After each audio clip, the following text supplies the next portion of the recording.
Donald Trump, now the president-elect.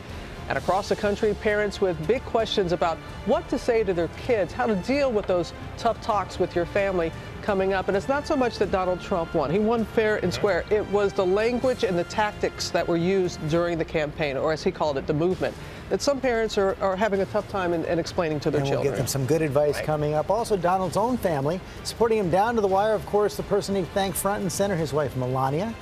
There you've got one of the future First Lady. I do, George. For the most part, you know, Melania Trump has kept a low profile on the campaign trail. Now, though, she is poised to become only the second First Lady ever born in a different country. ABC's Mara Schiavocampo is here with a closer look at just who Melania Trump really is. Good morning, Mara. Lara, good morning. In a really remarkable personal story, Melania Trump grew up in a formerly communist country and said as a girl she was inspired by the election of Ronald Reagan. Well, now her own husband will become president, and the nation is getting to know their next First Lady. Melania Trump, decked in white, taking a late-night victory lap with her husband, Donald. The 46-year-old Slovenian immigrant, now the first foreign-born First Lady since John Adams' wife, Luisa. Melania's road to the White House anything but conventional.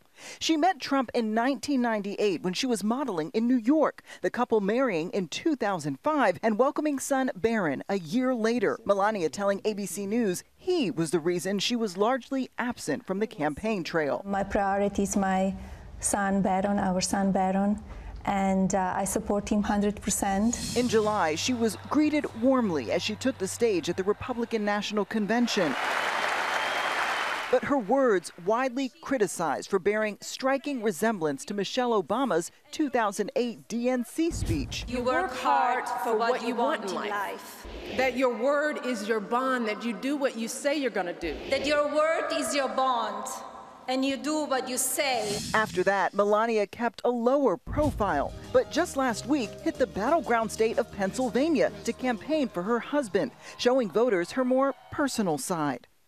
I'm an immigrant, and let me tell you, no one values the freedom and opportunity of America more than me. Melania revealing one of her biggest platforms as First Lady will be combating cyberbullying. We have to find a better way to talk to each other. In this 21st century, what's going on, it's very hurtful to children, to some adults as well, but we need to take care of children. Hard to keep it away from your kids. It is, but we need to teach them how to use it, what is right to say, what is not right to say, and because it's very bad out there, and children get hurt. And speaking of social media, Melania said she does give her husband advice on his Twitter posts. She said she also wants to focus on women and children's issues as First Lady. And Lara, Melania Trump says she's never been to the White House, but of course that's all going to change. That is all about to change. Thank you so much, Mara. And I know she said women and children, also cyberbullying. I want to ask you, Koki, what do you expect Melania will step up and support? First of all, it's going to take her some time. She's never been in this position. It's going to be very hard. It was hard for Michelle Obama, having never been First Lady of a state. And it takes some time to just figure out what your voice is and what are the issues where you can make a difference. She does have a young child. We saw poor Barron Trump in the middle of the night last night, clearly having been gotten out of bed to come see this moment. But she has said this cyberbullying is something she's going to take on, which would be useful. She could start with her husband.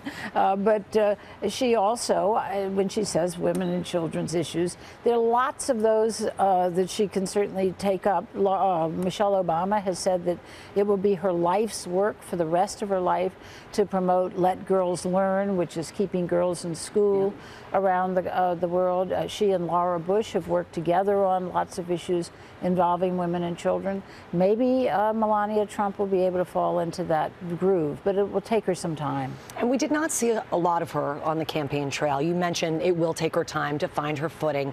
Will she be allowed to have that time to sort of figure out what kind of a First Lady she wants to be? Sure. You know, she has a little child. That helps. It gives her an excuse to stay home. Mm-hmm. And he will have to adjust to a very new life. But she's wiser to take some time rather than just jump into something. And, you know, you talked about Louisa Adams being foreign-born.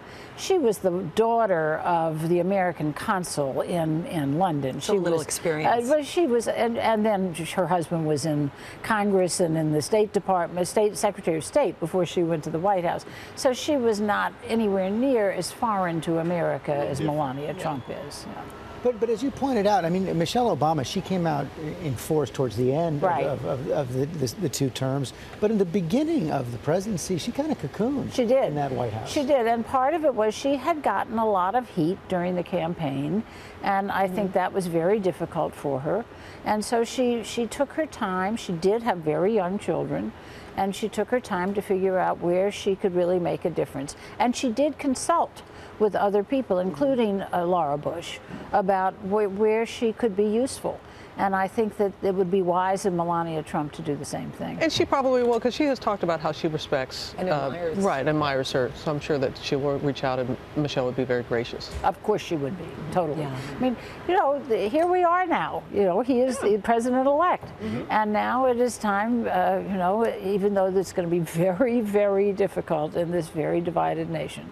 But there will be moments that make a difference, and one of them will be when they first go to the White House and meet with the President and First Lady. I was struck by something you were saying in these recent days when it was thought that Hillary Clinton was going to win, and you said that she will be able to step up and bring the nation together.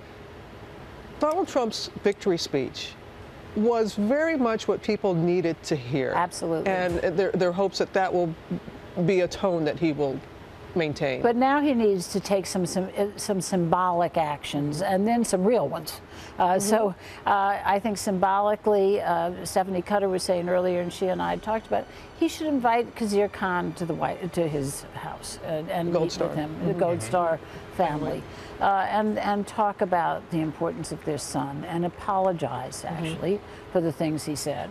And he should certainly spend some time in the African American community. He needs to take some steps to show that he really meant what he said last night, and then he has to have some policies that show the victory speech is a step. Right. It really is. Instead of what happened, it's what's next. Right. And Let's look forward. President Obama will be a key meeting. Koki, thanks very much.